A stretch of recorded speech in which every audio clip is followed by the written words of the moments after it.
A luta contra o bolsonarismo continua. Esta seria uma luta absolutamente legítima se estivesse sendo travada apenas nos limites da arena política, no ambiente dos partidos políticos, das casas legislativas e dos palácios executivos, onde é próprio que haja um constante embate político, já que forças ideológicas distintas dialogam e vivem em oposição para pôr em prática suas ideias. Cada espectro político tem uma visão de mundo. Todos nós sabemos disso. E a crença de que cada segmento político ou ideológico, de que a sua visão é a melhor, faz que com cada um deles e todos eles usem de todas as suas forças para tentarem sobrepor o seu pensamento a fim de torná-lo preponderante nos rumos de governo da vida nacional. Isso é absolutamente salutar e contra isso nós não nos opomos e não podemos nos opor. É da democracia, é da pluralidade do pensamento. O problema é quando assistimos investidas de fora da arena política, de estruturas de poder que não podem interferir nas disputas político-ideológicas, porque devem funcionar apenas e tão somente como árbitros de todo o processo para dizer o direito, sempre justo e verdadeiro, nos casos concretos que lhes forem confiados. Por isso, essa luta contra o bolsonarismo que assistimos todos os dias, deve nos preocupar quando parecer ecoar o que já ouvimos de quem não poderíamos ouvir.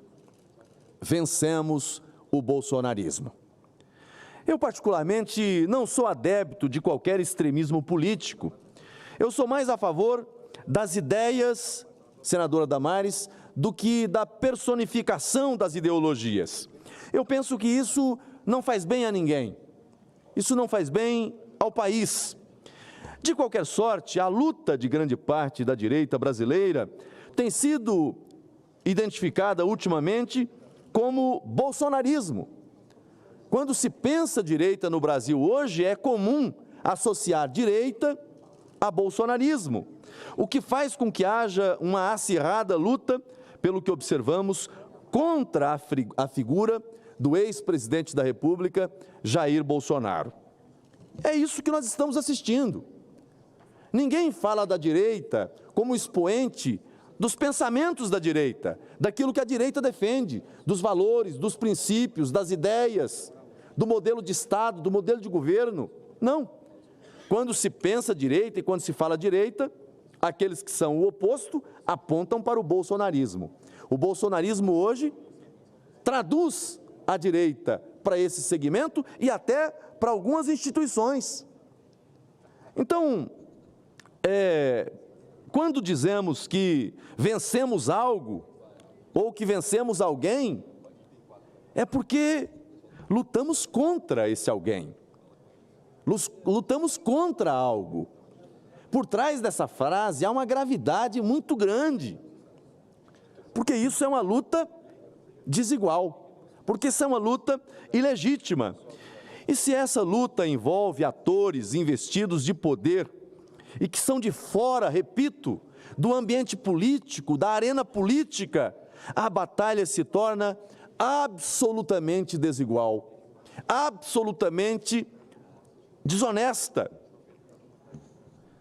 A luta desigual é quando um espectro ideológico tem a seu favor o emprego de forças e armas que não deveriam ser usadas no ambiente político.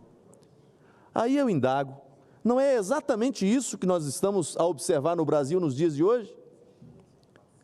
Não é um embate de ideias no campo próprio, porque no ambiente da política, no ambiente de um Senado Federal, de uma Câmara Federal, no ambiente do Palácio do Governo, desse e daquele, é natural que haja esse embate. Mas nós temos que nos preocupar, sim, quando nós vemos instituições se movimentando na direção do embate político-ideológico. E quando este aparato de força, de poder, se volta contra expoentes de um ou de outro pensamento. A cada manchete, uma dúvida surge. A movimentação dos inquéritos que estão em andamento e que envolvem o ex-presidente Bolsonaro e pessoas do seu entorno, pessoas que trabalharam com ele, constituem procedimentos jurídicos ordinários, próprios, dentro das balizas da Constituição Federal, das leis do Brasil, ou está também no escopo da luta contra o bolsonarismo? É uma indagação. É uma indagação. Porque o que vemos hoje, repito, é algo perigoso. Dias atrás eu vi e peguei para ler a manifestação da Procuradoria-Geral da República, inclusive propondo transação penal em relação a mais de 1.000 manifestantes que foram presos no dia 8 de janeiro.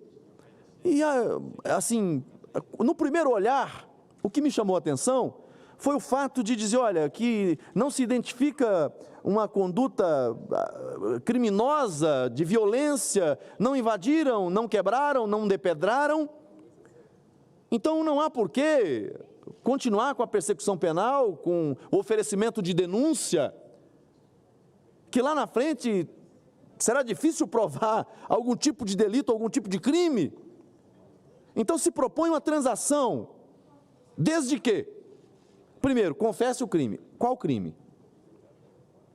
Qual crime? Confessar um crime que na manifestação encaminhada já diz, já deixa a entender que não existe. E de fato não existe. Porque eu separo aqui as coisas. Eu separo quem veio em Brasília, participou de manifestação, veio para a esplanada dos ministérios, invadiram o Palácio do Planalto, invadiram a Câmara dos Deputados, invadiram o Senado Federal, invadiram o Supremo Tribunal Federal. Não são manifestantes, são criminosos. São criminosos. E como criminosos, devem responder na forma da lei. Agora eu pergunto, você vai, dá para aceitar dentro de um Estado democrático de direito, colocar no mesmo balaio quem invadiu e quebrou, e quem se manifestou pacificamente Brasil afora? Obviamente que não. Em que país estamos? Criminalizar o direito de manifestação? O que eu vejo, e aí o que me preocupa, por que estou trazendo essa fala, essa reflexão no dia de hoje? É porque o movimento que me parece existir é o movimento do cala-boca, é o movimento do cala-boca, é o movimento do não faça, é o movimento do não saia de casa, o movimento de que, olha, não se manifeste. Você vive numa democracia, mas numa democracia onde os seus direitos não são plenos. A Constituição Federal é que garante o direito à livre manifestação do pensamento. A Constituição Federal é que garante o direito à manifestação, desde que pacíficas, sem armas. Então, é preciso separar, senadora Damares, o joio do trigo. Eu faço parte daquela CPI que está a discutir os atos do 8 de janeiro. Desde o primeiro dia que participei das reuniões da CPI, eu disse, olha, não vim aqui defender quem cometeu crime. Não vim a esta CPI para defender quem cometeu crime. Quem cometeu crime, responda na forma da legislação penal. Agora, eu nunca participei de nenhuma manifestação dessas. Nunca fui para frente de quartel, nunca fui para a rua participar disso, nunca fui. Agora, dizer que quem fez isso, imbuído da melhor das intenções, revestidos de autoridade dada pela Constituição, dizer que cometeu crime, aonde? Com base em qual Constituição? Com base em qual norma penal? E aí, senhor presidente, não dá para ficar dentro de um Senado da República a ver as atrocidades, os abusos, os arbítrios, de maneira silenciosa. Senador, à parte. Ouço Vossa Excelência, senadora Damares, em à parte, com muito prazer. Senador, não é só abuso, é assassinato, assassinato de reputação. Nesse contexto todo, eu quero trazer uma figura, a Michele Bolsonaro. O que Michele Bolsonaro fez entre outubro e janeiro? Orou, se ajoelhou e orou. E ela ora todo dia. Aí agora ela é apontada como orquestradora de um golpe, porque orou, estava dentro de casa orando. Os ataques a Michele Bolsonaro é um ataque à reputação, é um assassinato da reputação de uma dona de casa que poderia ter ficado como dona de casa, como primeira-dama, mas ousou em fazer o bem. O que Michele fez nos 4 anos? Ela ousou em fazer o bem. Michele cuidou de pessoas com deficiência. Michele trouxe a evidência à pauta das pessoas com doenças raras. Michele ajudou Bolsonaro. No momento de pandemia, quem estava com cesta na cabeça no Brasil inteiro, que podia ter ficado trancada num palácio protegida, foi Michele Bolsonaro. Ninguém fala sobre isso, mas ela agora virou bandida. E os ataques a essa mulher é, para mim, uma das maiores evidências de violência política na nação, senador. É uma dona de casa que foi primeira-dama sendo atacada o tempo todo. Tem coisas tão graves que estão acontecendo, que inclusive eles estão em silêncio. Mas eu vou lhe dizer uma coisa aqui que ninguém falou ainda. Você sabia que, recentemente, ela estava em casa com a filha dela, a filha amada. Ela ama aquelas 2 meninas de uma forma incondicional. O presidente ama a Laurinha de uma forma incondicional. Ela estava em casa como mãe. Quem bate na porta da casa dela? Conselho tutelar. Conselho tutelar. Olha até onde vai a orquestração contra uma dona de casa, uma ex-primeira-dama. Querem chamá-la para a CPI. Querem quebrar todos os sigilos da primeira-dama. Então, os ataques usam a máquina, usam a mídia, usam seus parlamentares, usam tudo. Não é só vencer o bolsonarismo, é destruir. Já venceram a gente nas urnas. E agora querem destruir, assassinar a reputação. Então, eu precisava fazer esse registro aqui, senador, dizendo que é a alma de uma mãe que está sendo machucada, é a alma de uma dona de casa, é a alma de uma mulher vítima de uma violência política. E assim, e os reflexos são para a vida inteira. Daqui a pouco eles vão dizer, ó, não tinha nada, mas e as sequelas? E os reflexos do que já estão fazendo hoje. Eu lamento, senador, que a gente esteja vivendo esse momento da história do Brasil. Michele Bolsonaro, todo o meu amor e admiração da nação que te ama. Obrigada, senador. Muito obrigado, senadora Damares, pelo registro que faz, pela parte que faz, em defesa dessa grande mulher brasileira, Michele Bolsonaro, que eu admiro muito, a simplicidade, a humildade, a sensibilidade que ela tem com as causas das pessoas que mais precisam. E ela vive isso. Ela, quando anda o Brasil, e andava na condição de esposa do ex-presidente, e agora fazendo isso à frente do PL Mulher, esteve no meu estado de Rondônia, inclusive. É incrível o carinho, o amor que as pessoas têm pela Michele Bolsonaro. E talvez isso explique essa sanha vingativa contra o capital político chamado Bolsonaro ou Michele Bolsonaro. Invejam, porque não têm o mesmo. Estão no poder, mas não podem sair nas ruas. Estão no palácio, mas quando saem, ninguém segue. E o ex-presidente e a ex-primeira-dama têm justamente esse carinho, essa atenção dos brasileiros. Então, eu lamento muito, hoje estão fazendo aí um carnaval em cima dos presentes que o ex-presidente da República recebeu.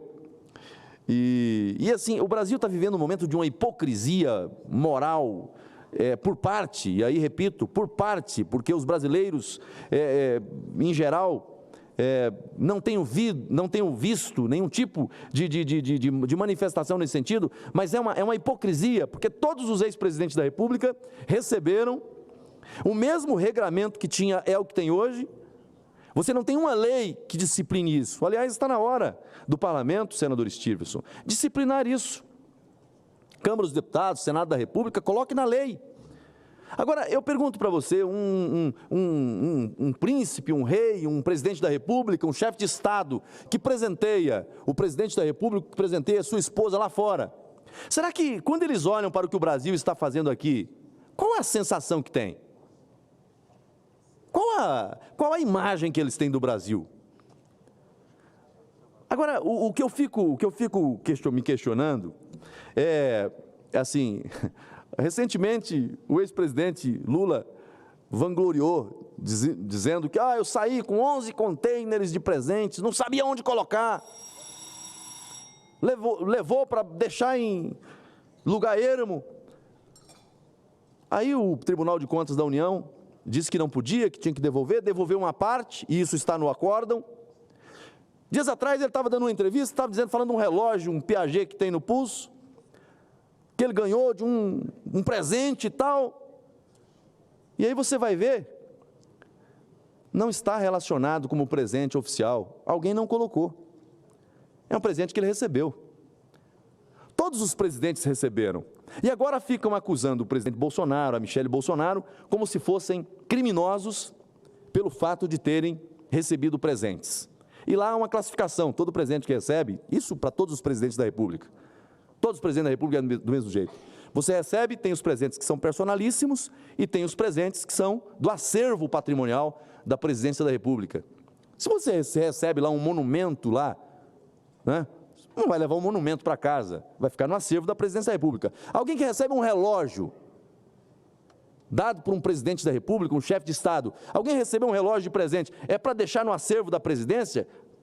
Me perdoe, é uma hipocrisia sem tamanho, sem medida.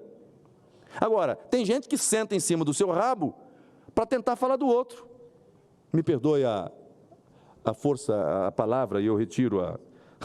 Mas é isso. Sabe?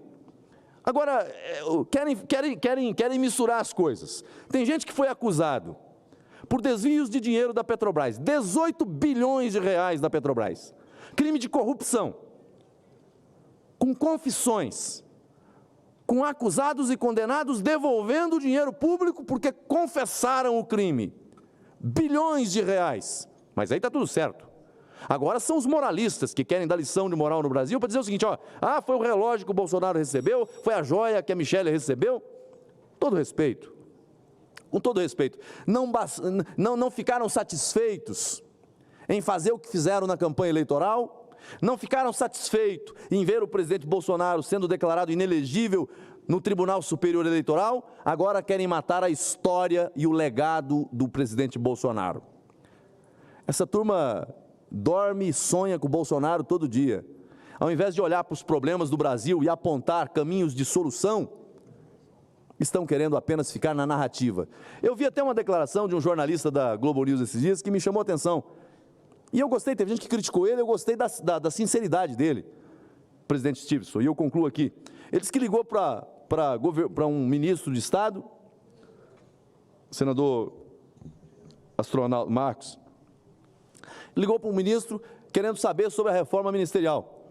E a resposta que ele obteve foi o seguinte, não tem nada sobre isso, essa não é a pauta prioritária, continue com foco no Bolsonaro, nas joias, na Michele. Agora veja, um jornalista liga, entra em contato com o governo para saber de uma pauta de interesse público, assunto de interesse do país, essa pauta não interessa não, continue aí com as narrativas. Que país é esse? Então, eu fiz questão de vir à tribuna hoje para poder trazer uma reflexão sobre tudo isso, porque não se pode ter embate, discussões que estejam fora do campo próprio de debate ideológico. Esse é o campo próprio. Agora, quem está em instância que deve julgar o que outros fazem, não pode entrar na arena do debate político ideológico. Muito obrigado, senhor presidente.